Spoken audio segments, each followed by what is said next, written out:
now we're off to almost 5,000 years ago. Let me take you to ancient Egypt, where back in 2550 BC, guess what? The construction of the Great Pyramids of Giza started.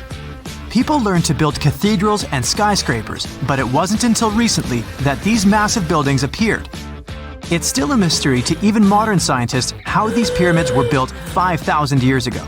No wonder they are one of the 7 wonders of the ancient world. They're also the oldest of them and the only wonder of the ancient world that still exists in the 21st century. It must have taken a lot of cooperation to build a thing that massive, even for today's metrics.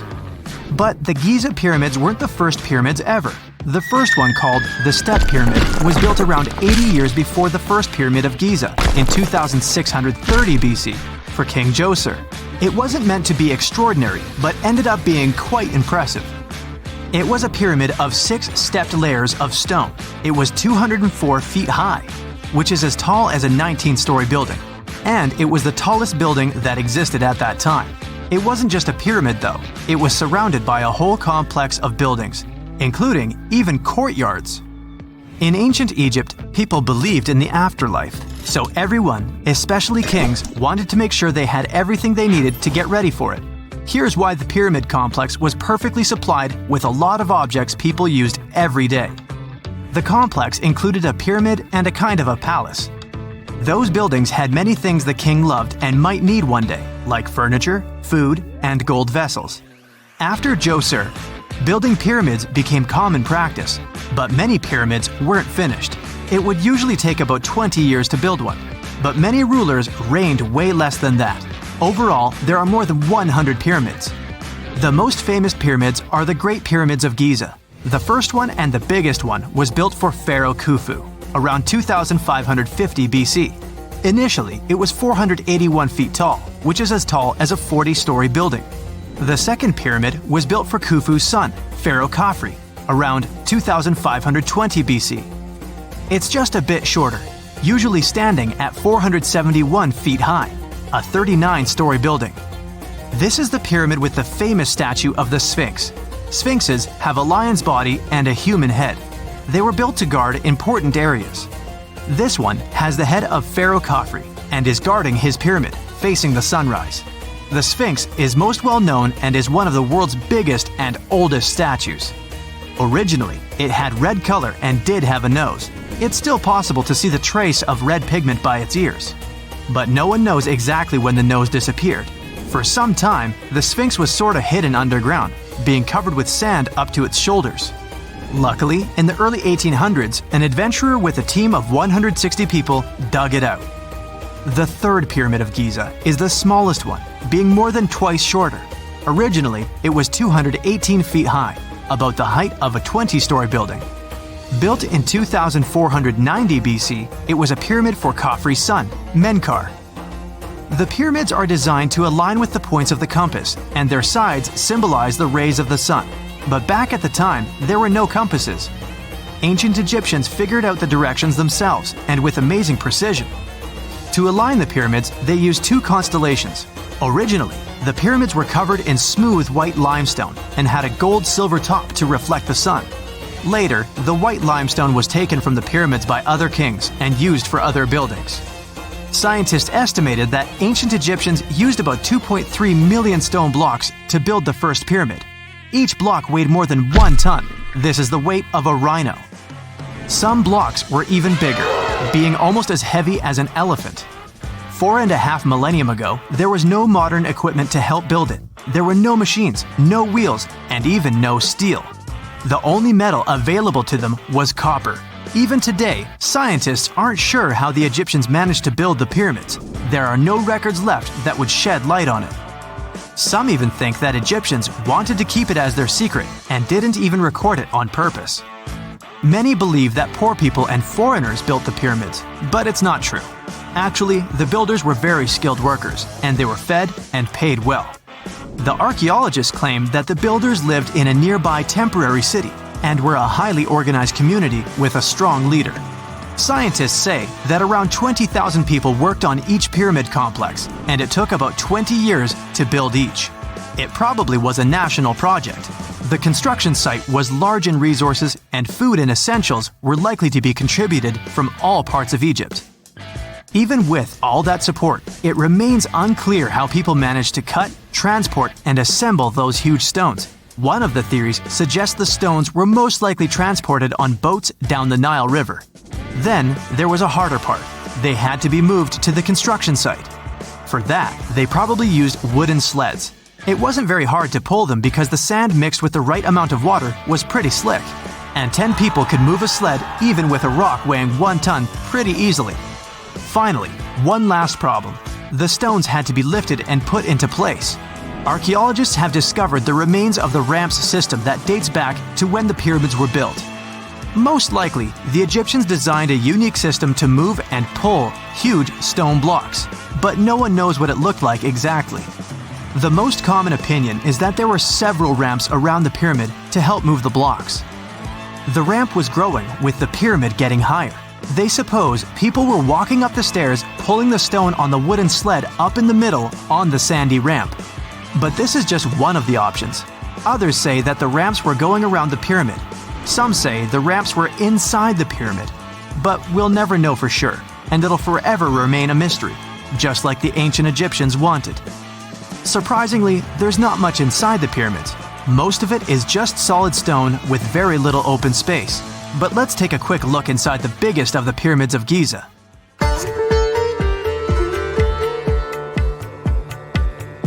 From the entrance, there are 2 stairs, one going down and the other one going up. The descending one takes you to a chamber located underground. That's where the pharaohs are, but not in this pyramid because Khufu wanted to stay higher. The underground room is partly unfinished. The room with Khufu's sarcophagus is called the King's Chamber. It's upstairs and then through the tall and long Grand Gallery. Below the King's Chamber, there's a room called the Queen's Chamber. There are no queens though, and no one is sure why the room is called this. Unfortunately, none of these have any hieroglyphs on the wall. They're just bare. If you want to see them, you should go to the other rooms that are decorated. Those pieces of art are depictions of ancient Egypt's culture and daily life. The texts allow researchers to study their language and grammar. Sadly, the treasures that once were here in the pyramid are long stolen. From that room, there are several tunnels for an unknown purpose. There are many tunnels and passages inside the pyramids. There are many chambers and shafts and secret ways. Scientists have been sending little robots with cameras there for some decades already. And the robots did discover another chamber a bit upstairs with hieroglyphs on the walls. But even today, much of the pyramids is still unknown, and there's no so-called building plan of the pyramids. Egyptians did create a mystery no one can crack for 4,500 years already. Scientists recently started to X-ray the pyramid to learn what's inside it without entering it and its narrow, mysterious tunnels. Beneath the sands of Luxor, scientists found something that was perhaps never meant to be found. Over 1,000 decorated stone blocks that belonged to the ruined temple of a woman pharaoh. It got us thinking, why was this temple so brutally destroyed, and who was this woman? Her name is Hatshepsut, and she is now considered one of Egypt's greatest pharaohs, but for a long time, history almost forgot her. She ruled during the 18th dynasty, from around 1479 to 1458 BCE. She's remembered for her ambitious building projects, successful military campaigns, and flourishing trade expeditions. It turns out she was one out of 4 women to take the title of pharaoh in Egyptian history. The next woman would have to wait for 1,500 years to reign, and that woman we know as Cleopatra. The story of how Hatshepsut got to be a pharaoh is the most colorful part of this tale. As far as most dynastic rules go, it's usually men that are first in line for royal thrones. In Egypt, that was the same. That's why, when Pharaoh Thutmose I had a daughter as his firstborn, that was a big no-no as far as his succession line went. A few years later, Pharaoh Thutmose I passes away. The crown passed to Thutmose II, who ruled briefly, only to leave the throne to his infant son, Thutmose III. In this scenario, Hatshepsut was this pharaoh's stepmother. So what happened was that Hatshepsut served as advisor to her stepson, since he was too young to rule on his own.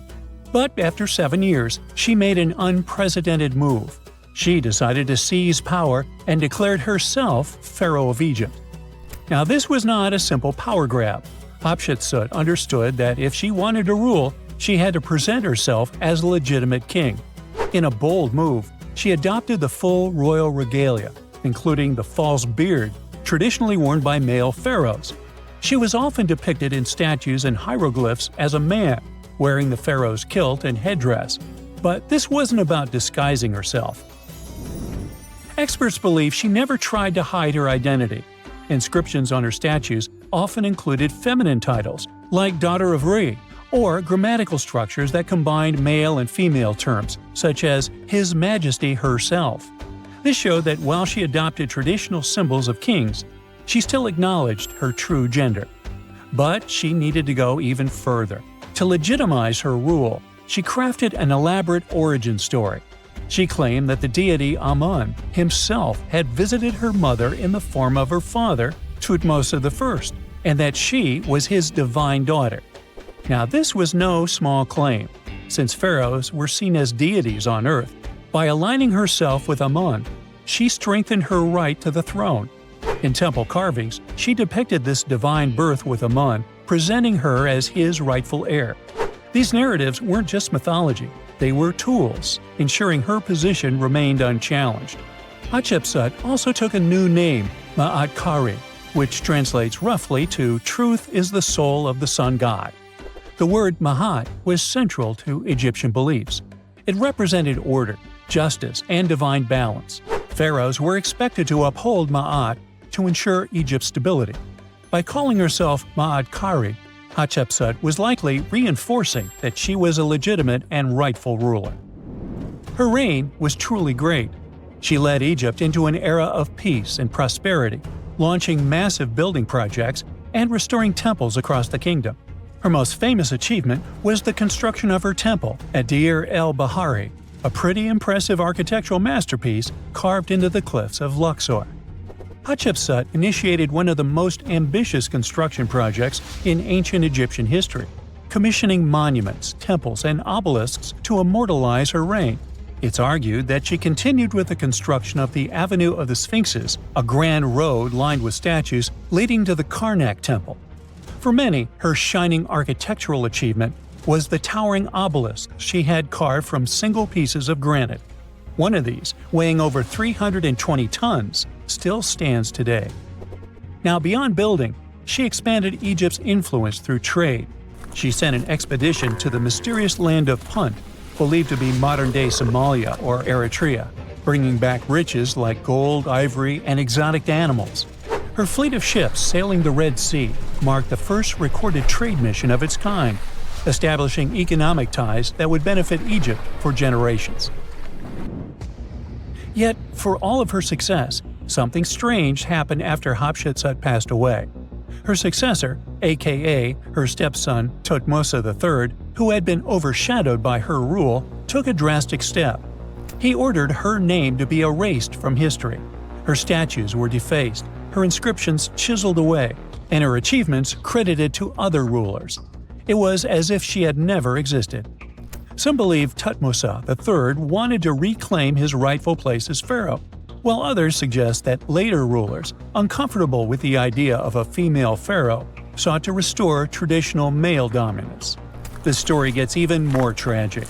The power struggle between stepmother and stepson continues, since, even after her passing away, Thutmose III built his own temple right next to Hatshepsut's at the Valley of the Kings.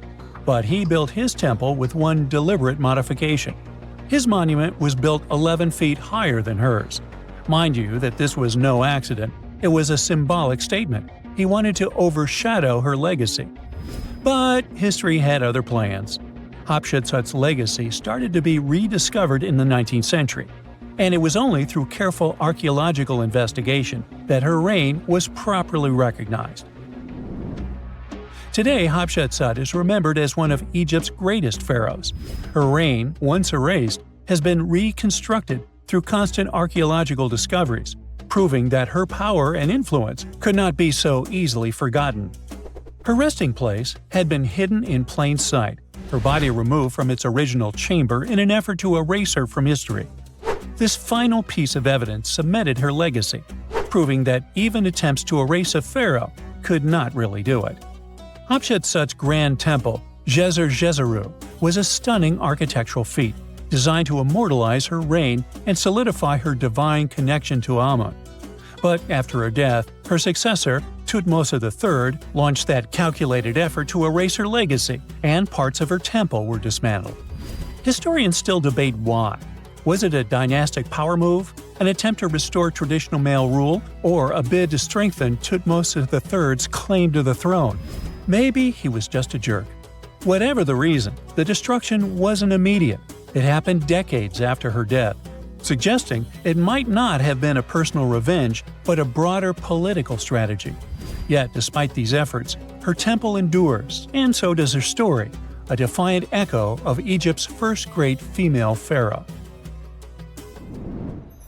Let's travel through space and time to another place.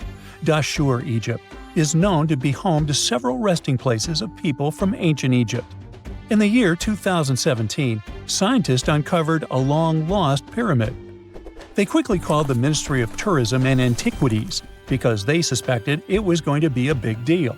Unlike most pyramids that were found in the area, this one was completely sealed. Lifting the capstone was a delicate process. When they finally managed to open the pyramid, they expected to find an undisturbed chamber. Instead, it was chaos.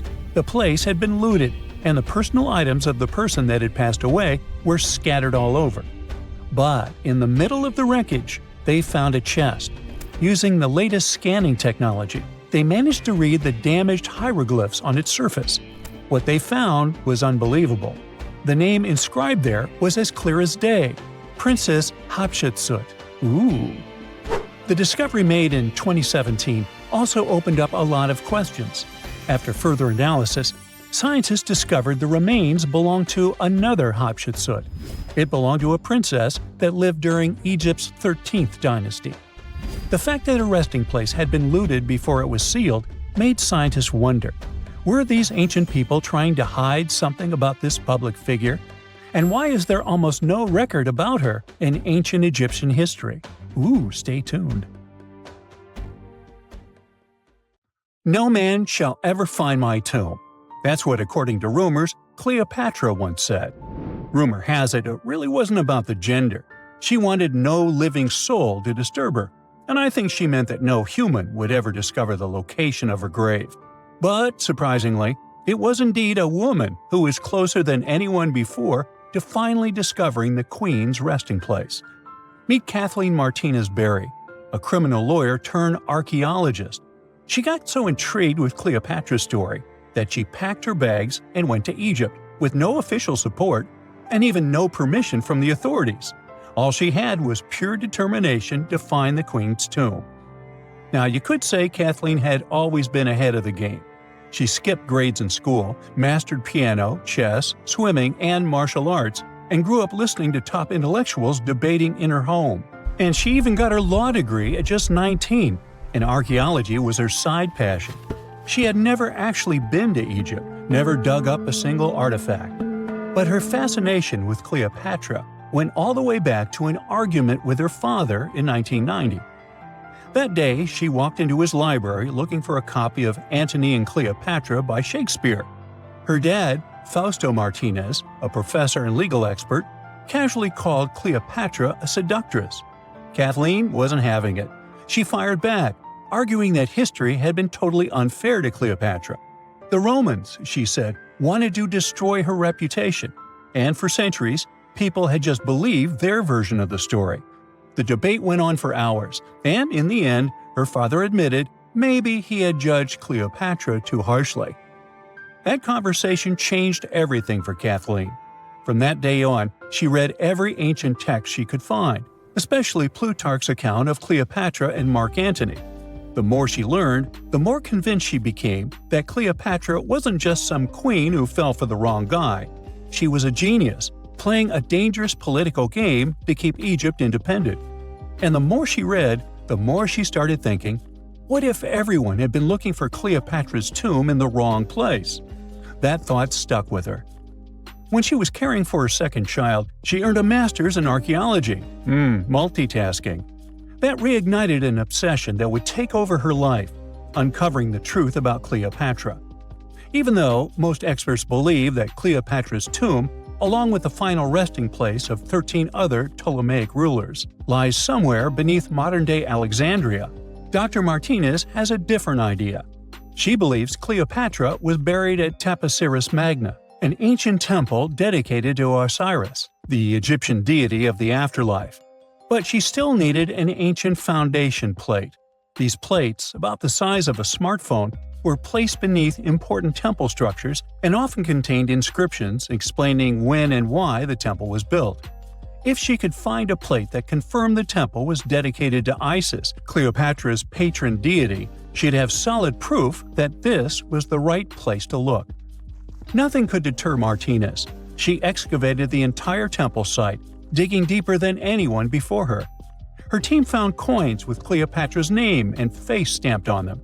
It meant Cleopatra had a direct connection to this site. Then, they uncovered something even more interesting: a tunnel used to bring water to people, leading straight from the temple into the Mediterranean Sea. So, if parts of the temple had already sunken into the water, could Cleopatra's tomb be down there too? Martinez needed proof to convince Egyptian authorities to let her search underwater. And, against all odds, she found the missing foundation plate. On it, the pharaoh offered a large area of Nubia to deity Isis. That was it, the confirmation she needed. The temple was indeed dedicated to Isis, proving her theory wasn't just speculation.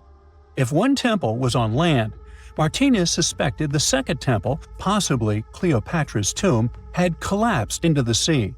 She needed help from experts in underwater archaeology, so she reached out to Robert Ballard, the guy who discovered the Titanic. With support from the Egyptian authorities, she and her team began exploring the waters off the coast of Alexandria. And what they found was mind-blowing. Underwater, they discovered massive stone structures, some standing 6 to 10 feet tall, right where the coastline would have been thousands of years ago. They also found basalt blocks, the same material used in the statues from the first temple. That meant one thing: those weren't just random rocks. They were the remains of a lost city, buried beneath the sea for centuries. Now, we can only wait and see whether Martinez and her team will be able to unravel one of the greatest mysteries of the past left by the outstanding woman that was Cleopatra. Here's some backstory. After her father, Ptolemy VII, passed away, Egypt's throne went to both Ptolemy VIII and Cleopatra, or so it seemed. Cleopatra, just 18 at the time, allegedly married her 10-year-old brother. Yeah, ancient royalty had some different customs, though there's no solid proof of that. But sibling love didn't last long. Young Ptolemy decided he wanted all the power for himself and tried to push Cleopatra out. Forced to flee the country, she didn't just sit around feeling sorry for herself. She raised an army, ready to march back and take what was hers. That's how, at 21, she was already in the Sinai Desert, leading an army and planning her return to the throne. Now, by that time, Cleopatra had already been locked in a powerful political, and not only political, alliance with Julius Caesar. In June 47 BC, she gave birth to a son, Ptolemy Caesar, better known as Caesarion, who, many believe, was Caesar's child. But that didn't stop her from playing by Egyptian royal rules. And her husband number 2, her other brother, Ptolemy XIV. Yep, despite her ongoing affair with Caesar, Cleopatra married yet another sibling, because, in her world, keeping the throne in the family was the name of the game. Now, marriage aside, Cleopatra's bond with Caesar stayed strong. She even traveled to Rome with Ptolemy XIV for a state visit. But instead of playing the role of a dutiful queen, she stayed in Caesar's private villa by the Tiber River. But after Julius Caesar lost his life in 44 BCE on the Ides of March, Cleopatra's political standing became shaky. To make matters worse, her brother-husband Ptolemy XIV passed away soon after, and some suspect Cleopatra had a hand in it, leaving her as the sole ruler of Egypt. Meanwhile, back in Rome, Mark Antony was rising to power as Caesar's presumed successor. Wanting to size up the Queen of Egypt, he summoned Cleopatra, and she did not disappoint. Sailing into town on the lavish barge, dressed as a deity, Cleopatra made quite an entrance. Antony was instantly mesmerized, so much so that he left his third wife back in Rome and followed Cleopatra to Alexandria, where their relationship turned into a full-blown royal affair. The two had 3 children together. Together, they waged war against Caesar's adopted son, Octavian, in a battle for control of the Roman Empire. The last time the queen was seen, she was in her mausoleum, dressed in full royal splendor, diadem on her head, lying on what Plutarch called a golden couch. When Antony and Cleopatra lost at Actium, Octavian's forces marched into Alexandria. Cleopatra apparently knew the end was near, so she locked herself inside her mausoleum, surrounded by gold, silver, pearls, and priceless art. Those were the treasures she threatened to burn rather than let the Romans take them. Antony, meanwhile, wasn't going to let the Romans capture him alive. He wounded himself with his own sword, but before he passed away, he was carried to Cleopatra's side. She held him as he took his last breath in her arms. A little over a week later, Cleopatra made her own choice. Rather than face humiliation as Octavia's prisoner, she ended her life. Legend says it was the bite of a deadly asp, though history isn't quite clear on that. At the time, Cleopatra was only 39. Sounds like a rather full life to me. Deep inside the heart of the Amazon rainforest lies a cave so massive it defies logic. Stretching for 2,000 feet, this tunnel is so big a human could easily walk around inside of it. Its walls are etched with deep, mysterious claw marks. But this is just one of many. If you travel to the south of Brazil, you'll stumble upon over 1,500 similar caves, ranging from modest tiny burrows to massive passageways. These are not your average spooky, bat-filled caverns. They're what researchers call paleo burrows, also known as ancient underground structures dug by creatures so colossal they make modern elephants look small.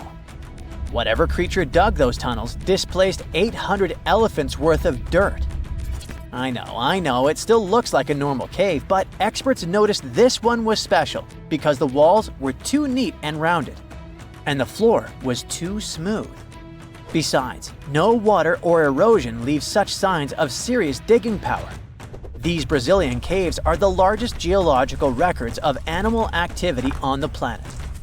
It's like stumbling into a prehistoric house made by creatures the size of cars.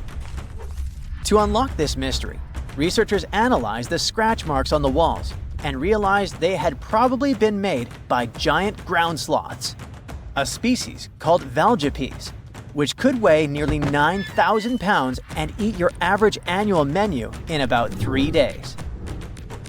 Despite being huge, these animals were not earthbenders. They had to work in groups if they wanted to dig such long tunnels. This is why scientists believe many sloths shared the same tunnel and dug it together. Even some giant armadillos may have helped with the digging.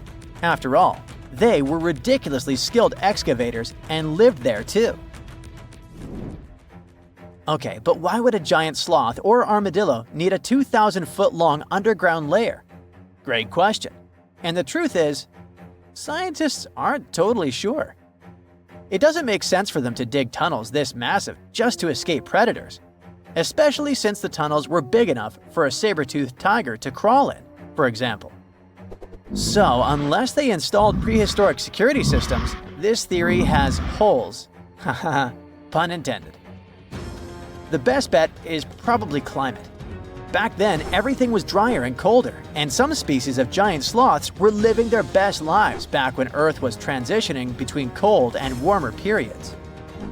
Their big bodies usually protected these animals from temperature changes, but drastic fluctuations probably made them hide in order to survive. Besides, just like modern sloths, giant sloths probably had a hard time maintaining their body temperature, and going underground for a while is a great way to protect your babies and save some energy. After all, The bigger you are, the more energy you spend. Some scientists believe these tunnels might have had rotating tenants. One sloth moves in, digs a bit, leaves some scratch marks, moves out. And sometime later, another one crashes there and adds its own decor touches. A hostel for ancient megafauna. All evidence points to a more timeshare situation than a prehistoric private property. After all, these creatures weren't exactly social butterflies. Most sloths and armadillos usually keep things strictly one-on-one, just mom and baby. Yeah, dad sloth stuck around only for the good part. But you probably noticed one tiny detail here. These guys are not around anymore. They went extinct 11,000 years ago, right around the time humans started to get popular on Earth, when another ice age was ending. In fact, 80% of all mammals that were heavier than 2 pounds disappeared then. The first culprit is, of course, the usual suspect: humans. Around 10,000 years ago, a wave of skilled hunters using distinctive tools like spear points spread across North America. The theory goes that American animals weren't used to this new predator, making them easy targets. Once the big plant eaters started vanishing, the big meat eaters followed. They didn't have enough food to survive, and it wasn't just excessive hunting that caused some damage. Early humans may have also harmed ecosystems in ways that made survival harder for large species. But wait, there's another suspect: climate change. Around the same time, Earth's climate got a major shakeup. The climate was going from super cold to only slightly cold. Just so you know, Earth's temperature was about 46 degrees Fahrenheit, making seasons change and plants perish. And if plants are no longer around, big animals that eat them, like our friends giant sloths, have less nutrition, making them even more vulnerable. Many scientists now think that both human impact and climate change played a role, just in different ways depending on the region.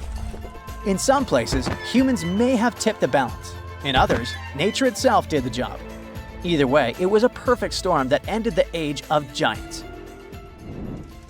Turns out, being huge isn't always a plus. Giant animals tend to live longer and reproduce slowly, which makes them sitting ducks when disaster strikes. Besides, it takes a long time for these guys to bounce back. After dinos disappeared, for example, it took 15 million years for new mega mammals to stomp onto the scene. The last major extinction happened around 12,000 years ago. Not really enough time for brand new massive beasts to evolve. Today's biggest ground animals, like elephants, rhinos, and bison, aren't newcomers. They're actually the tough survivors of that ancient chaos. And, well, at least we still live alongside the blue whale, the biggest mammal ever. But why did some prehistoric animals get so gigantic in the first place? Well, being big has some perks, in spite of all the extinction thing. It keeps you safe from predators and helps you win the fight for food. If plant eaters bulked up, predators had to level up too, just to keep up. And the environment plays a big role. You see, cold-blooded animals might grow bigger in hot places to stay cool, and warm-blooded giants thrive in cold places to stay warm. One paleontologist even suggested that some dino-sized vegetarians needed those massive bellies just to digest the tough, woody plants of their time, as if they had a salad bar inside their bodies. There's also the thing with oxygen. Back then, Earth's atmosphere had way more of it. That's a big deal, especially for creatures with less efficient breathing systems like insects. Higher oxygen levels meant their bodies could handle more growth and more activity, kind of like nature's turbo mode. We also have to discuss bones, specifically the lighter ones. Many huge dinosaurs had air sacs built into their skeletons, just like modern birds. This made their bones strong but not ridiculously heavy, meaning they could grow super tall or long without collapsing under their own weight. Those air sacs also helped with cooling down, which is super important when you're basically a walking oven of muscle. On the flip side, modern mammals are limited by gravity and biology. Bigger bodies need stronger hearts, lungs, and blood pressure just to keep functioning, and land doesn't offer much support. This also explains why whales got even bigger than dinosaurs. The ocean acts like a natural support system, which pretty much means that buoyancy helps hold up all that mass. So blue whales can hit a jaw-dropping 330,000 pounds without turning into pancakes. On land, that kind of size would be a serious health hazard. So ancient giants weren't just freaks of nature. They were the result of the right mix of air, food, physics, and environment working together in just the right way. The whole extinction event surely is a bummer for giant sloths that worked as gigantic engineers of nature, but it surely prevented us from sharing the planet with insects the size of crows, like some types of griffinflies or millipedes reaching almost 6 feet in length. Yikes! Now, if you'll excuse me, I'm going to appreciate modern sloths, slow, small, and thankfully incapable of terraforming the landscape and giving me insect-related panic attacks. Wow! Scientists have found a lost city beneath Egypt's pyramids. And it's incredibly large, bigger than the biggest target you can imagine. Underground chambers, passageways, and vertical structures. Scientists have no idea what purposes they serve. But let's start from the very beginning. Italian and Scottish scientists studying the Pyramid of Khafra discovered something that looked like secret tunnels under 3 pyramids. This find might change what we know about ancient Egypt. The expedition, called the Khafra Project, was led by Corrado Malunga from Pisa, Italy, and Filippo Biondi from the University of Strathclyde, Scotland. Their mission was to focus on exploring Khafra's pyramid, the second largest on the Giza Plateau. Scientists uncovered a massive structure beneath the Pyramid of Khafra. Could it be an ancient Egyptian underground city? The experts analyzed the data they had and came to the conclusion that 8 large vertical structures could be hiding beneath, possibly wells or shafts. They extend a staggering 6,500 feet across. Imagine placing 2.5 Burj Khalifas on the ground, one after another, and you get the sheer size of this find. These shafts also plunge nearly 2,000 feet underground. Some of the deepest underground stations in the world are located at a mere 380 feet underground or so. These cylindrical shafts are surrounded by spiral paths. Picture some old Gothic castle. They're connected to 2 giant, weirdly shaped chambers. Are those cubes? Or possibly bowls? Each of these chambers is likely more than 260 feet across. Now, even though we know about the structures now, no one has figured out their original purpose yet. Want to hear something even more shocking? Okay then. The team is almost sure that similar access points can be found under all 3 pyramids. In other words, all of them might be linked by a hidden system of underground tunnels, chambers, and passages. Even deeper, about 4,000 feet under the surface, there might be more unknown structures. And doesn't it add to the mystery? But the coolest news is that, according to some team members, these hidden structures near Giza pyramids could align with the legendary Halls of Amenti. In ancient Egyptian mythology, it's a place where people are believed to arrive when they're close to the end of their days. There, they are said to take a 3-day-long trial, facing their biggest fears. Now, how did scientists even discover these hidden spaces? To uncover them, researchers used 2 satellites positioned 420 miles above Earth. They sent radar signals to the Giza Plateau, and these signals generated detailed images, which were later compiled into a 3D model of the underground layout, including the newly detected shafts. Then, using synthetic aperture radar or SAR technology, which is a type of radar that can penetrate through stone, the team also spotted 5 small room-like structures hidden deep within the pyramid. One of these chambers contained a sarcophagus, which was once thought to be the tomb of Pharaoh Khafra. But now, scientists believe this was a mistake. The true burial site is likely to be elsewhere. In any case, these 5 hidden rooms were completely unknown before the scans. They seem to be arranged in the center of the pyramid and are linked to underground pathways leading somewhere below the structure. There's an opinion that these tunnels could lead to more hidden chambers and wells. Some of them might be around 4,500 years old. Wow! What if they help us solve ancient civilization mysteries? Preliminary data suggests that all this underground space can be much more than a few empty chambers. There might be many more hidden structures near the Giza pyramids. How come? Well, the thing is, the structure appears to include hollowed-out sections with spiral pathways leading even deeper underground. Refining the images hinting at this could reveal an extensive subterranean network. It might be a whole city hidden under the surface. Now, despite the excitement surrounding these findings, there are also a lot of people who don't believe in the existence of the underground city. They're skeptical about the archaeological discovery in Egypt due to the lack of peer-reviewed verification. That's why several archaeologists and radar experts have challenged the validity of the claims. They've explained that the technology used to make the discovery may not be advanced enough to produce such detailed underground imagery. According to them, the 5 smaller chambers found near the surface could be natural formations, since the area had had sacred significance long before the construction of the pyramids.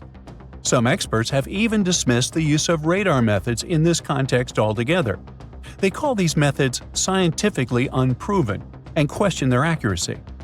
The discovery has also reignited discussions about ancient Egyptian myths and the possibility of hidden texts lying somewhere beneath the Giza pyramids. The layout of the newly detected underground chambers shares similarities with mythological accounts of the Hall of Records, a rumored chamber that could preserve early Egyptian wisdom. If confirmed, these findings could significantly reshape the understanding of Egypt's sacred topography. Plus, this lost city beneath Egypt's pyramid could become physical evidence of previously unknown underground structures. That's why the Khafra project is super eager to begin excavating to confirm their findings. But getting approval from Egyptian authorities is a challenging process. The discoveries still need to undergo peer review before they are accepted by the academic community.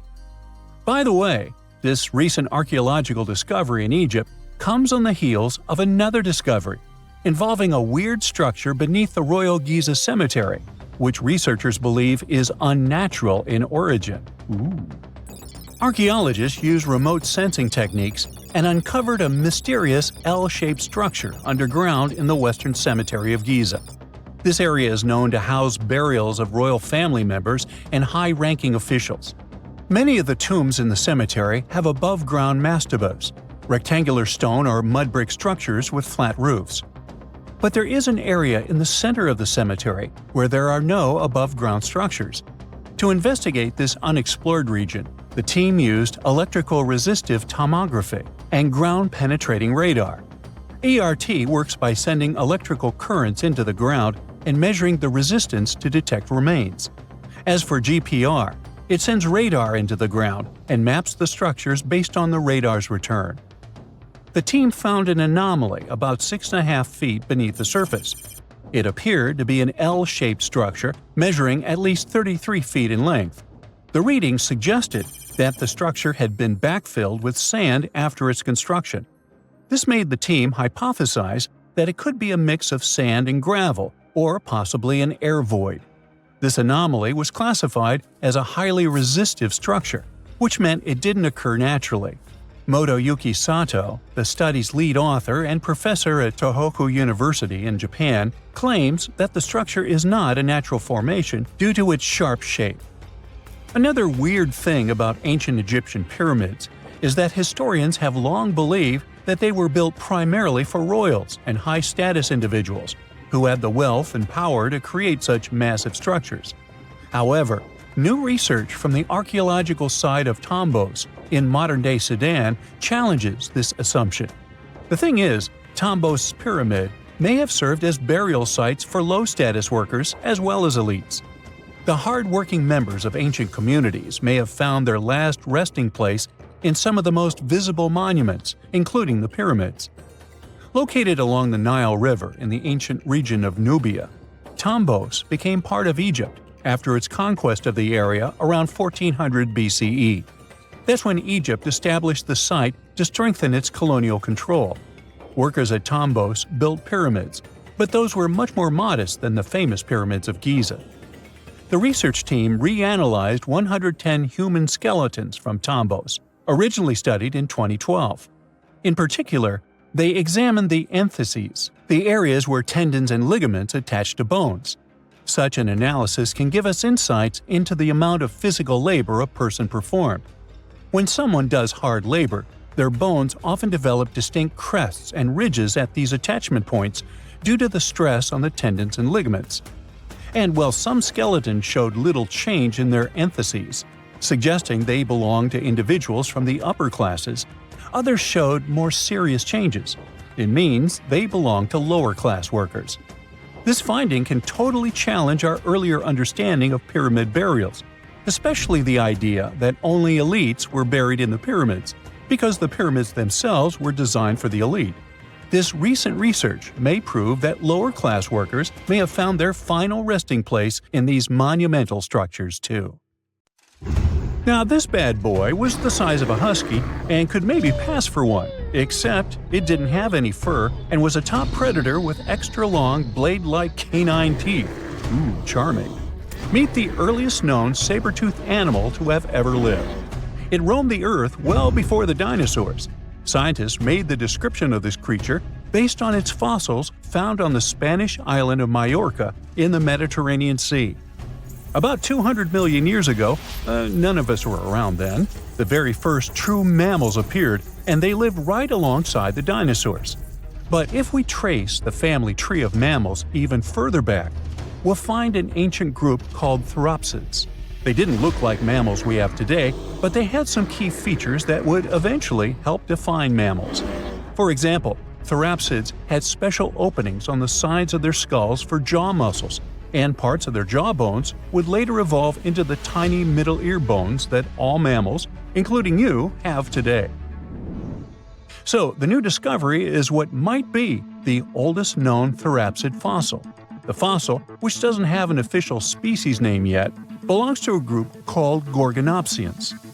Those guys are more closely related to mammals than they are to any other living animals. Some of them were as small as cats, and others were as massive as polar bears. Gorgonopsians had some very mammal-like traits, like different types of teeth for different jobs. But unlike mammals, these ancient predators kept replacing their teeth, even their giant saber-like canines, over and over during their lives. Hey, that would be handy. Until now, the oldest Gorgonopsian fossils we knew about were around 265 million years old. But this new fossil is even older, dating back between 270 and 280 million years. The find was super detailed and complete, including its sharp knife-like fangs, part of its jaw, pieces of its spine, ribs, tailbones, and toe bones, plus most of one of its back legs. Even though the creature's skull wasn't complete, the scientists think it was about 7 inches long, and the animal itself would have been around the size of a medium-large dog, weighing between 66 and 88 pounds. But other than that, it didn't really look much like a dog. Even though it had some lizard-like features, calling it a lizard dog is totally wrong. Mammals and reptiles do share a super ancient ancestor from about 320 million years ago, but their evolutionary paths split a long time ago. When the newly found creature was alive, the island of Majorca was right in the middle of the gigantic supercontinent Pangaea. Back then, this area went through super wet and super dry seasons. Scientists have always wondered if major moments in mammal history happened in tropical places like this, but we just didn't have the right fossils to prove it. Now, with the discovery of the oldest known Gorgonopsian in Majorca, the missing pieces of the puzzle are coming together. It looks like some huge steps in mammal evolution could have happened in low-latitude environments we haven't explored much yet. The so-called gap in the fossil record might just be because paleontologists weren't looking in the right spots. Our hero of the day wasn't the only cool guy rocking the planet before dinos settled in. Over 500 million years ago, the weirdest predators to have ever existed ruled the oceans. The name is a bit tricky to pronounce, so I'm not going to. Okay, it's Anomalocaris, but it just literally means unusual shrimp. This creature looked nothing like anything alive today. Scientists think it was the first true apex predator, the orca of its time. Anomalocaris was massive for its era, as it grew up to 3 feet from its sharp grabbing arms to the tips of its tail fins. For a while, everyone thought trilobites were its go-to meal, but new research shows it wasn't strong enough to crack open trilobite armor. So instead, it was a speedy, agile hunter with awesome vision, and it often picked off soft-body animals that zipped through the open water. Now, another really cool creature from pre-dino times is a fish that could walk on land. Tiktaalik lived in marshy rivers that looked a lot like today's Amazon rainforest. It could grow up to 9 feet long, and it found its prey in rivers and inlets like a modern-day freshwater crocodile. It had a flexible neck and even some early versions of lungs, and thanks to them, it could survive both in water and out of it. Why fish like Tiktaalik started moving toward land about 395 million years ago is still a bit of a mystery. Around that time, the ancient supercontinent called Gondwana was drifting closer to the land that would become North America. This slow movement created lots of shallow, swampy habitats, which were perfect places for crocodile-like animals to thrive. Plus, these areas were near the equator, so they were warm and tropical. But there wasn't a lot of food waiting for them on land, so maybe they moved there for safety reasons. There were fewer predators and better spots to lay eggs there compared to the water. Creatures first adapted to living in open water, then shallow water, then marshes and river edges, and only after a long, slow transition did they finally step fully onto land. Now, how about a millipede the size of a small car and weighing as much as a large dog? This beauty lived over 300 million years ago in what is now England. Back then, during the Carboniferous period, Earth's atmosphere had way more oxygen, over 26%, compared to today's 21%. Scientists used to think the high oxygen levels were the only reason these creatures could get so big. But back then, they found a new fossil from a time when oxygen wasn't that much higher than today. They discovered it purely by accident, when a boulder split just right and revealed one of the most complete and largest giant millipede specimens ever. This one could have lived not just in swampy areas, but also in open woodlands filled with tasty seeds, nuts, and maybe even small animals. There's a chance that this beast wasn't a slow, plant-munching crawler, but a predator that would snap up whatever it could find. After dominating the Earth for about 45 million years, the giant millipedes eventually vanished. Probably the reptiles pushed them out, clearing the way for the age of the dinosaurs. Now, in case you ever wondered what would happen if you crossed a polar bear with the saber-toothed cat, here's the answer. This guy ruled the southern ecosystems after migrating 7,000 miles across the supercontinent Pangaea around 252 million years ago. It had a tough skin like a rhino's and massive canines, perfect for tearing away huge chunks of meat, and it was an excellent runner. Once it got to its new home in what is now South Africa, it replaced a whole group of local predators. But its glory didn't last long, as closer to the end of the Permian period, massive volcanic eruptions made the weather patterns change and wiped out about 90% of all species. And because top predators are usually big, slow to grow, and not super common, they often vanish among the first when massive extinction events hit. And that's how our guy here went extinct. Our final creature of the day was a dragonfly that lived around 300 million years ago and had a wingspan of over 2 feet, 6 long, spiny legs, and huge, bulging eyes. Meganjura. This 4-winged giant is most likely the largest flying insect that ever lived, and it easily outsizes today's dragonflies, which are its distant relatives.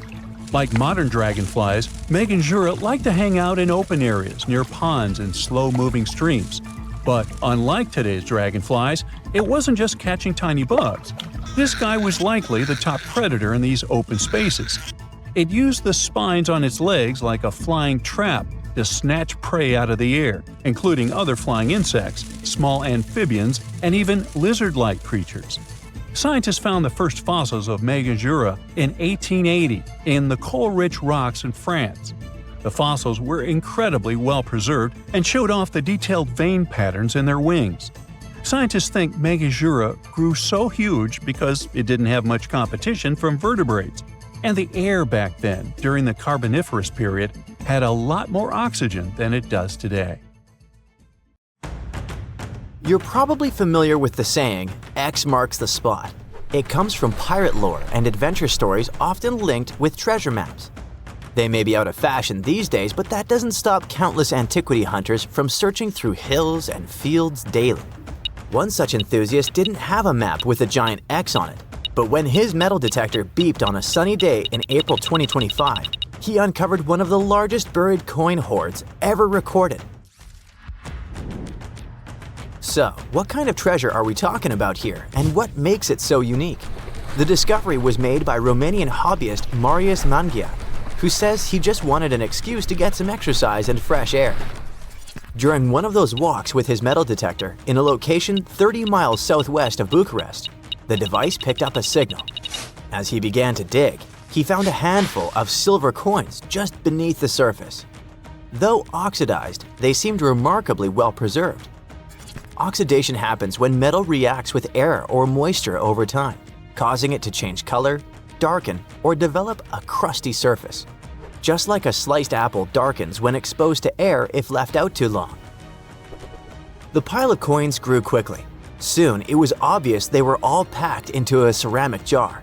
The final count was nearly 1,500 silver denarii, Roman coins likely buried around 1,700 years ago. However, these denarii date from the reigns of emperors Nero to Marcus Aurelius, covering over a century during the Roman imperial period, which means they're almost 2,000 years old. The presence of coins from multiple emperors suggests that the wealth was accumulated over many years. The Roman money system had a bunch of different coin types, so finding only silver denarii in the stash is a bit odd. It would be like burying $15,000 in cash, but all of it $10 bills. It could mean that the original owner was a trader. Maybe he was hiding his profits during dangerous times. Perhaps it was simply someone's life savings. Depending on the emperor and the period, the value of denarius fluctuated quite a bit, so 1,500 denarii could have been either a comfortable retirement fund or not nearly enough. In the 1st century, one silver denarius could get you 12 loaves of bread, and if you have 5 of them, you could buy an amphora full of wine. An amphora was a large 2-handled ceramic jar used to store and transport wine, oil, or grain, and it seems to be the type of vessel in which this treasure was buried. Though amphorae were made in many different shapes and sizes, the Romans eventually standardized them as a unit of measurement, with one amphora being roughly equal to 7 gallons of liquid. The spot where the jar was buried wasn't tampered with. This might indicate that the hoard remained undetected all this time, but the amphora had already been broken when it was found. But why would it be broken, and what could that mean? While the exact cause of the breakage has not been explained yet, archaeologists say it may have been broken on purpose as part of a protective ritual before burial. In some ancient cultures, ritual vessels were deliberately damaged as a symbolic act. Maybe it means the jar had done its job, either as an offering to the gods or to keep someone from stealing it. You can have my silver, but I'm not giving you my precious jar. However, such rituals were not common in Roman culture, so it's a mystery for now. Perhaps it broke because the jar contained silver while being exposed to 2 millennia of soil pressure, freeze-thaw cycles, root growth, or a blind mole rat trying to find its way around. Although the amphora and its silver are now being preserved and examined by experts, their discoverer almost ended up unrewarded. After finding the hoard, he had to notify the police so they could secure the site. However, he was under pressure because in Romania, you have 72 hours to report any significant historical find. Unfortunately for Mr. Mangiac, he ran into a problem since it was a holiday and the offices he needed to contact were closed. He spent the following 2 days meticulously photographing every single coin before finally being able to present his findings to the authorities. While the exact amount of prize Mr. Mangiac might receive isn't publicly known, Romanian law typically awards 45% of a discovery's appraised value to the finder.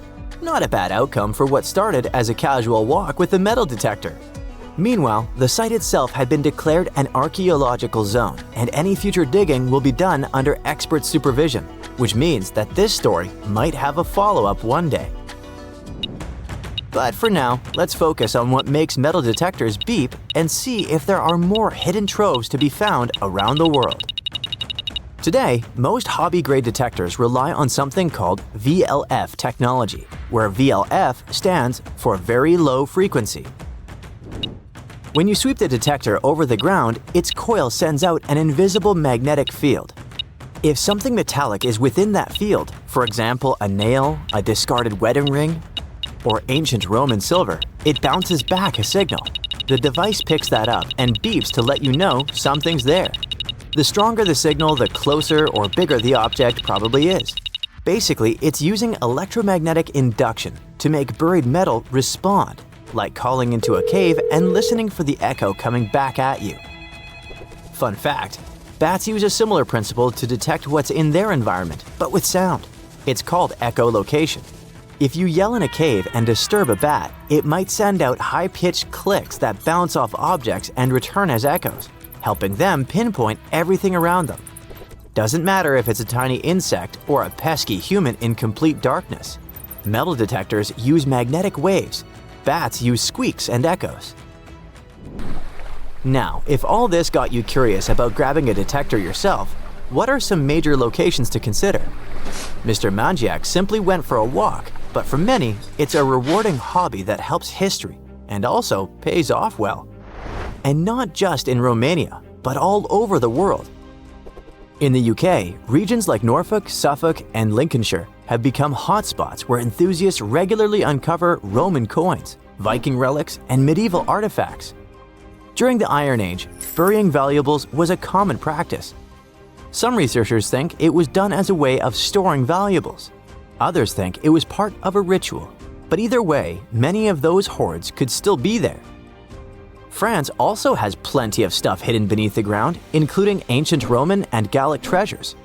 In the Netherlands, someone recently uncovered a fragment of an extremely rare Viking sword. Scotland is no exception either, and findings like Peebles' hoard give additional insights into the Bronze Age. If you don't feel like venturing alone, there are organized metal detecting tours available in various countries, offering guided access to historically rich sites. That's if you're planning to search for lost relics. But what if you want to bury your own treasure chest and hide it from a metal detector? How far do you need to dig? Most hobby-grade detectors can spot a large object close to 3 feet deep. Smaller stuff like coins, just 6 to 8 inches. We also have to take into consideration that wet ground can actually boost detection. It helps signals travel better and makes buried metal easier to spot. On the other hand, professional, expensive detectors that use advanced technology can detect large metallic targets at depths of almost 100 feet, especially on a rainy day. But unless you bury your chest in a strategically important place, odds are it'll stay uncovered. Just don't forget to mark the spot on your map with an X.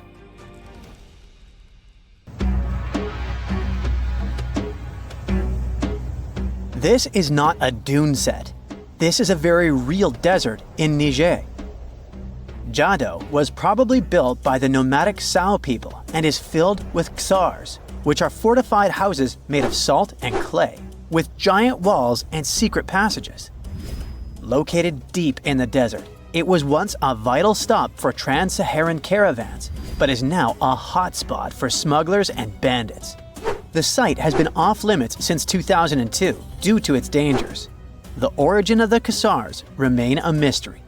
No archaeological studies have been conducted, leaving many questions unanswered. Even today, shifting sands reveal and conceal parts of these ancient ruins, fueling local speculation about what might still be hidden beneath the desert. Speaking of connective tunnels, scientists were blown away by the discovery of lava tubes in Saudi Arabia. These underground passages form when molten lava cools down. Researchers believe that ancient nomadic groups may have utilized these tunnels to survive the super harsh desert climates. While excavating the tunnels, archaeologists uncovered artifacts, rock art, and skeletal remains. The art and animal bones show that the people who used the tunnels were probably sheep and goat herders. They're still piecing together whether these groups lived in the tunnels for extended periods or just used them as temporary shelters. The Great Pyramid of Giza has been standing for thousands of years, but it's still hiding secrets. Using special scanning technology, scientists found two hidden structures under an ancient burial ground. The first is a shallow L-shaped structure, and below it is a much larger space that could be a final resting place or a chamber. The smaller structure was filled with sand on purpose, while the deeper one might be an empty chamber. Experts believe the two are connected, possibly as an entrance leading to a secret chamber. This is big news because it might give us some more insight into who built the pyramids and why. The world is full of ancient writing, but some messages refuse to give up their secrets, like the mystery of the Bashplemi tablet. This unusual stone, pulled from a lake in Georgia, is covered in symbols no one can read. Even with modern technology, experts are completely stumped. The tablet is about the size of a book, with 60 symbols carefully carved into its surface, but 39 of them don't match any known language. Some resemble scripts from ancient civilizations in the Middle East, India, and Egypt, but none are an exact match. To make things even trickier, part of the tablet is broken off, meaning a piece of the puzzle is missing forever. To rule out a hoax, scientists studied the tablet closely. They confirmed it's made of vesicular basalt, an extremely tough local rock. Whoever carved these symbols must have been really skilled. Based on similar archaeological finds, experts believe the tablet could date back thousands of years, possibly to the late Bronze or early Iron Age. Some symbols repeat, which could mean they're numbers. Maybe it's an inventory list, a record of battles, or even an offering to the deities. Until someone cracks the code, the Bashplemi tablet remains an unsolved mystery from the depths of history. Experts are still stumped with what this Minoan disc might mean. The Phaistos disc is one of the most mysterious finds from the Minoan civilization. This 6-inch clay object, discovered in 1908, has strange spiral markings that no one has fully decoded yet. The disc has 241 symbols on both sides, showing everything from people and animals to tools and plants. Experts have come up with many theories about what the symbols mean. Some think it's an early form of Greek. Others suggest it's a prayer or a hymn. And some even believe it could be a letter from a king in Anatolia to a Greek ruler. Let's see who will be the first to figure this out. It's always a fun day at an archaeologist's office when they find something as big as a 2,000-year-old marble head. A French archaeologist mission went digging inside an old medieval house near Alexandria in Egypt and found a statue's head depicting an old, possibly ill man. This statue dates from the last Egyptian dynasty before it became part of the Roman Empire, and the site where it was found is associated with the likes of Cleopatra and Mark Antony. For archaeologists, even the smallest finds at this site means a lot. You've heard of Lucy, right? The Australopithecus that was an early ancestor for us humans. Well, scientists found some of her species' footprints somewhere in Tanzania. The so-called Laetoli footprints are over 3 million years old. The trail stretched 88 feet and has about 70 footprints, left behind when a bunch of early humans walked across some wet volcanic ash. What's cool is that these early humans were already walking on 2 feet, like us, not all hunched over like apes. The close spacing of the prints shows they probably had short legs and a shorter stride than we do today. In an ancient Egyptian temple, archaeologists uncovered a shrine unlike any other, a place dedicated to falcons and 2 mysterious deities. One deity had a falcon's head, while the other wore a crown with a sun disk and cow horns. But the most baffling discovery was an inscription that read, It is improper to boil a head in here. At the heart of the shrine, there are 15 headless falcons carefully arranged on a pedestal, likely as offerings to the falcon-headed deity. One theory suggests the birds were boiled first, perhaps to pluck their feathers, before being placed in the shrine, following the strange rule carved into stone.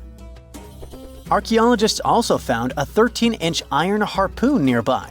Its true purpose remains unknown, although the shrine also held remains of fish, mammals, and bird eggs, suggesting that the rituals may have included feasting.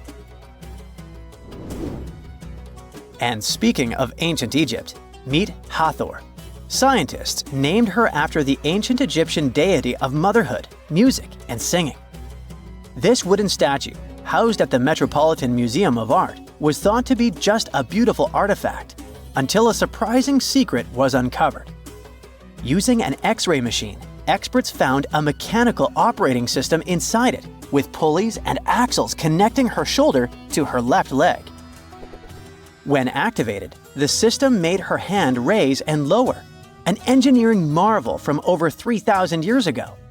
The statue was created during Egypt's Middle Kingdom, around 1800 BCE, and is often compared to 19th century automata due to its advanced design. It's believed the statue was used in religious ceremonies, symbolizing Hathor's role in dance and music. An unexpected discovery happened in northern Kuwait, where a Kuwaiti-Polish team uncovered a mysterious 7,500-year-old statue. The statue features an elongated skull, no mouth, narrow eyes, and a flattened nose.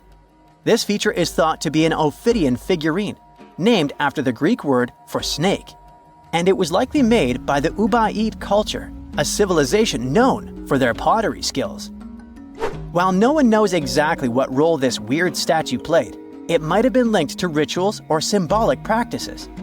Some scientists think these figurines, found in homes or final resting places, were tied to important cultural beliefs.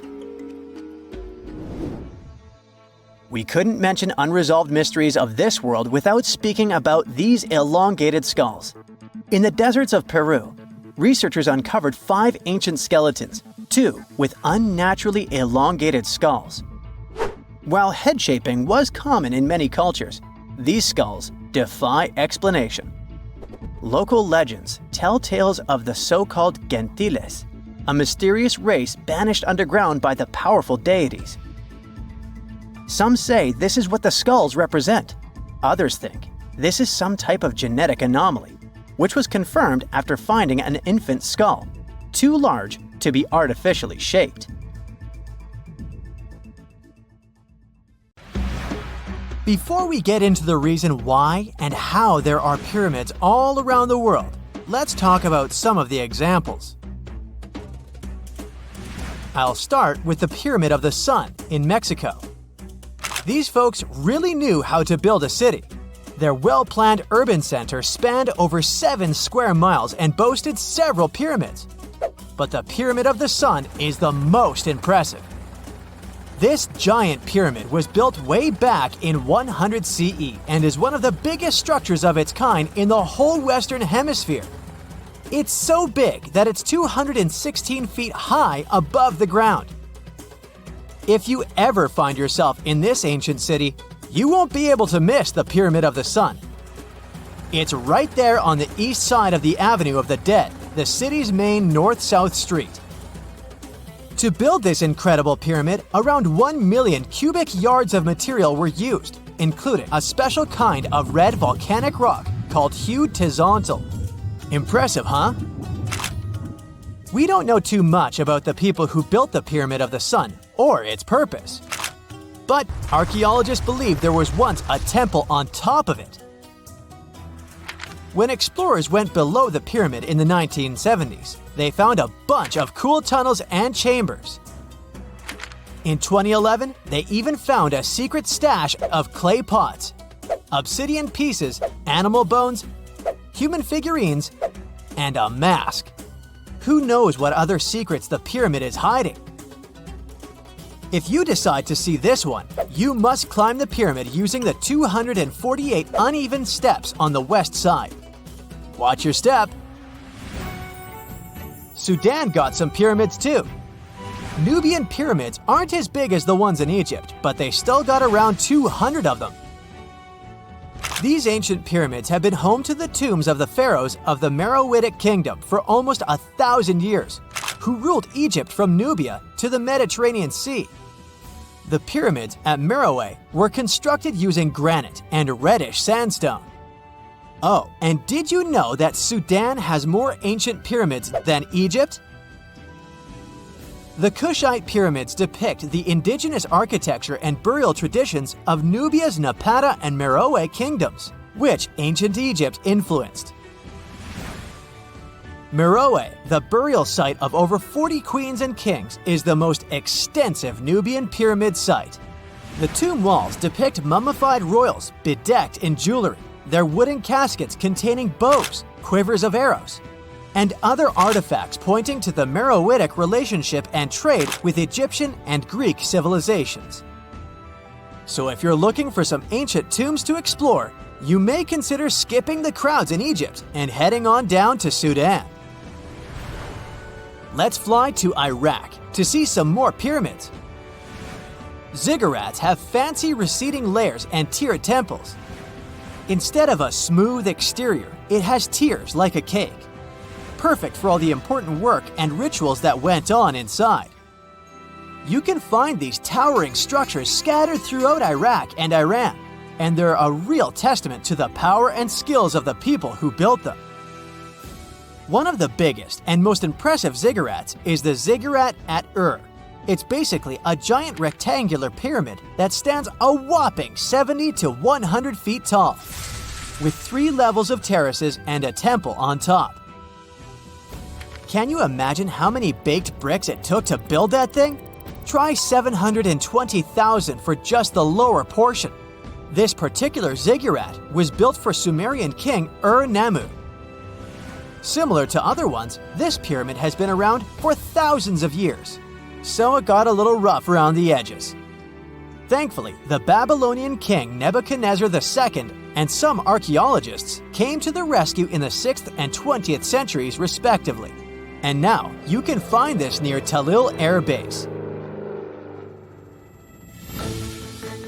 The ziggurat at Ur was built in 2100 BCE by King Ur-Nammu for the moon deity Nana.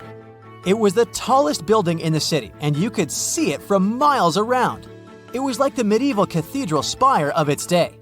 People would come here to bring their agricultural surplus and get their food allotments and seek spiritual nourishment. Sadly, the Nana temple at the top of the ziggurat didn't survive, but we do have some blue glazed bricks that may have been part of its decoration. The lower parts of the ziggurat are pretty amazing though. The architects even included holes in the temple's baked exterior to let the water evaporate from its core. Since we explored some of the pyramids on our planet, let's take a broader perspective. They can be found in many parts of the world. Egypt has over 100 pyramids, double that number in Sudan, and dozens of others are scattered in the Middle East and China. The Americas have the most pyramids in total, with more pyramids than the rest of the world combined. These pyramids are located in Mexico, Guatemala, Honduras, and El Salvador. Time to know more about the evolution of pyramids through history. The oldest pyramid is in Egypt. This pyramid was a step pyramid, which was created by placing one layer of stone on top of another.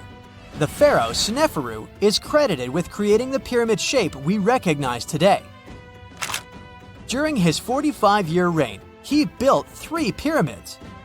His first 2 attempts failed, but he finally got it right with the Red Pyramid, which is considered the first true pyramid. It was Sneferu's son, Khufu, who built the Great Pyramid of Giza, which was the tallest human-made structure on Earth for almost 4,000 years. Latin American pyramids are similar to early Egyptian step pyramids, but they were built independently with no knowledge of each other. The pyramids in Sudan were built around 700 BCE and are tall but much narrower than those in Egypt. How in the world did all these civilizations build these things without even texting each other?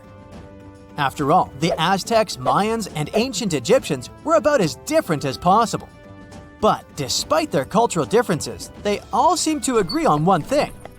Pyramids were pretty cool. Step pyramids are all around the world because they were the most feasible and stable way to build large and tall structures without access to lighter building materials like wood and metal.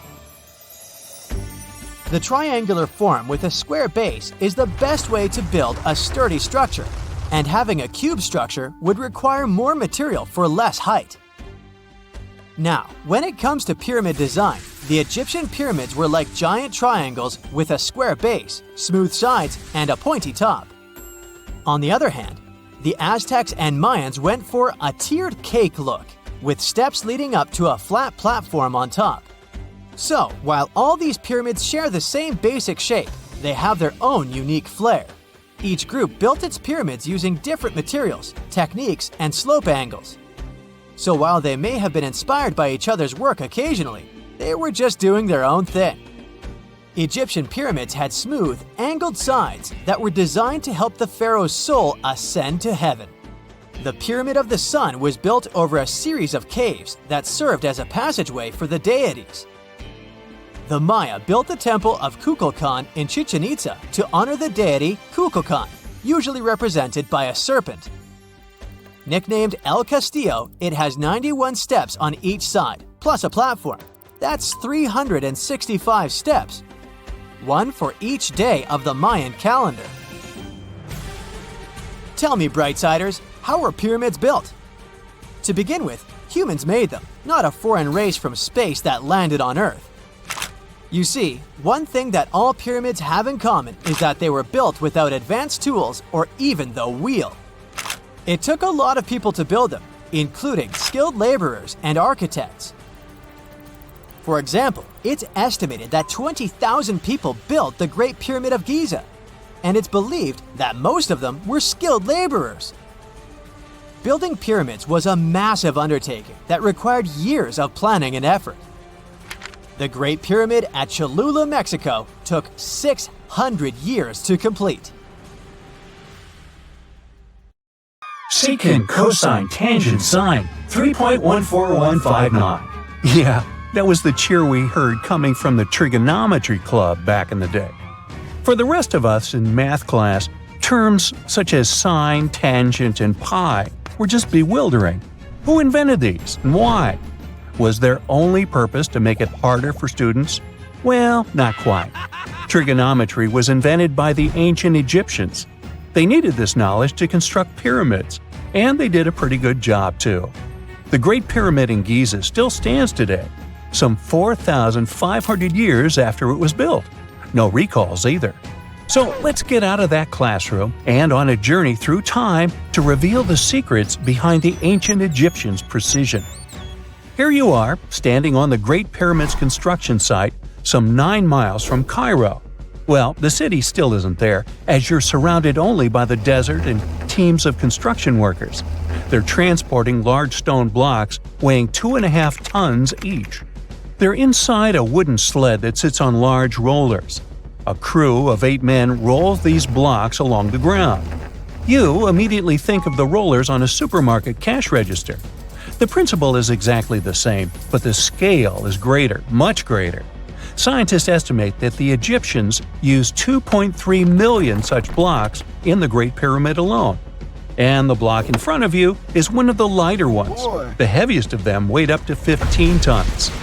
But where did all these blocks come from? Most of them originated from quarries around Giza. It's not that impressive, you think?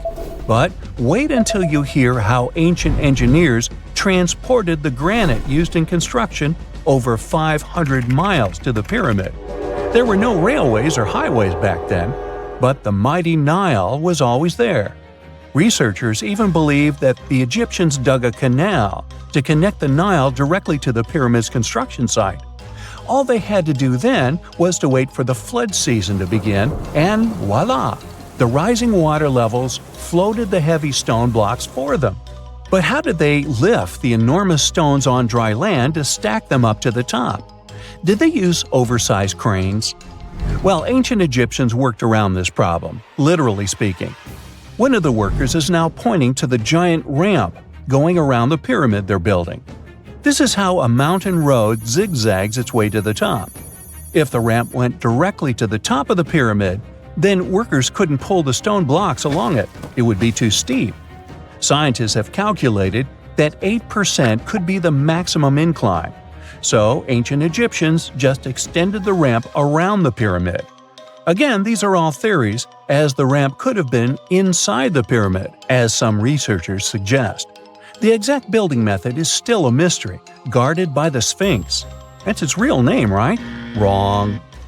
As the Great Sphinx is just the statue's alias. You know, the name writers take when they want to hide their true identity, or a singer's stage name. The Sphinx's real name, translated from Egyptian, means Horus in the horizon. That was the name for the Egyptian deity of the sky. The trail of mystery doesn't end there. As a man walks past you with a bucket of paint, he's going to add a touch of color to the Great Sphinx. Researchers found specks of this red color next to its ear. That was some strong paint, as it survived for thousands of years. You are now standing straight in front of the Sphinx. You look up. It's very tall, right? 66 feet to be precise. Now resist the urge to take a selfie. You can do it. Now you notice something else. It looks like the Sphinx is in the center of a giant triangle in the back. That's one side of the Great Pyramid. And no, your eyes are not playing tricks on you. The Sphinx really does sit in the center of the pyramid's lateral face. Here's where math comes in handy. A pyramid has 4 sides, called lateral faces. There's also a 5th face, the base, but that's not visible. It's, wait for it, face down. The Sphinx has one last mystery to reveal: its age. Scientists agree that Pharaoh Khafre built the Sphinx. He ruled after his father, who had built a great pyramid nearby. So both structures were finished around the same time. Let's talk about numbers again. You've heard of Cleopatra, the Egyptian princess described as a woman of great beauty. Hello? She saw the pyramids, but she lived closer to the time of the first iPhone than the time of the people who built the pyramids. Fascinating, right? You can see thousands of people around you. They're working hard to build the pharaoh's tomb. But how many of them are there exactly? One Greek philosopher estimated there were as many as 100,000 workers. Seems like an okay number for such an enormous structure, but it can't be true. Science simply can't back up this number. Egyptologists put the total number of workers at 30,000. And yes, Indiana Jones was one of them, at least on the big screen, but he showed up late. Egyptologists know a lot about the pyramids, but not everything. Not because they don't want to, but because they haven't yet dug up enough evidence. They can only guess how the building process went. First, engineers would arrive to choose the right spot and do the necessary measurements. That's why they needed all that complicated math. Then, it's time for sourcing the material, the large stone blocks I mentioned earlier. When boats deliver them to the site of the future pyramid, workers can finally do their thing. They operated in smaller groups, but there were at least 2,000 of them chiseling and carving away at any given time. Sounds like a typical construction site today? Well, that's because it is, just thousands of years ago. It's amazing what ancient Egyptians were able to achieve with just copper and stone tools. The pyramid is now complete in front of you. But is it the same pyramid we see today? Why is this structure shining bright in the desert sun? Isn't it supposed to be a dusty yellow color? Well, no. Human activity and the elements have completely stripped the outer layer of stones over time. Expert craftspeople polished these blocks using nothing but stone and sand. The end result was a smooth and shiny rock. On the day it was completed, the Great Pyramid of Giza was a perfect triangle of light. Its polished sides acted like giant mirrors, reflecting the powerful Egyptian sun. This is the point where you should put your glasses on, and that shiny thing you see at the pyramid's very top is actually gold. The capstone at the top of the pyramid is called a pyramidion. It was covered in sheets of gold. As you can guess, these were the first stones to disappear. Let's make another stop before we get you back to your classroom.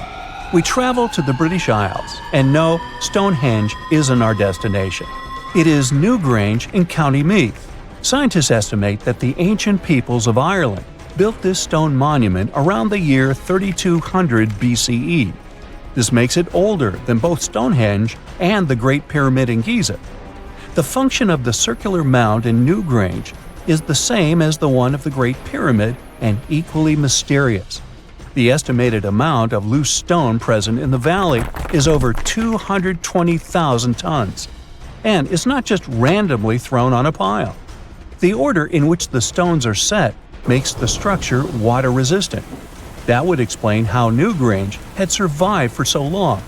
Kinda makes you want to splash out the cash for that waterproof phone case, huh? Well, you're back in your school desk, but today's math lecture is the last thing on your mind. You're thinking about how great the Egyptian pyramids are, and if we have something similar today. It turns out modern engineers are just as impressed with the Great Pyramid as you are. There's a glass pyramid sitting in the main courtyard of the famous Louvre Museum in Paris. The panorama of San Francisco wouldn't be complete without the 48-story Trans-America Pyramid. But Las Vegas went the furthest. There we find the Luxor Hotel. It's so big that it's the third largest pyramid on the planet. And guess what's in front of it? Yup, a replica of the Sphinx. It's 110 feet tall, 2 stories higher than the one in Giza. Yeah, everything's bigger in Vegas.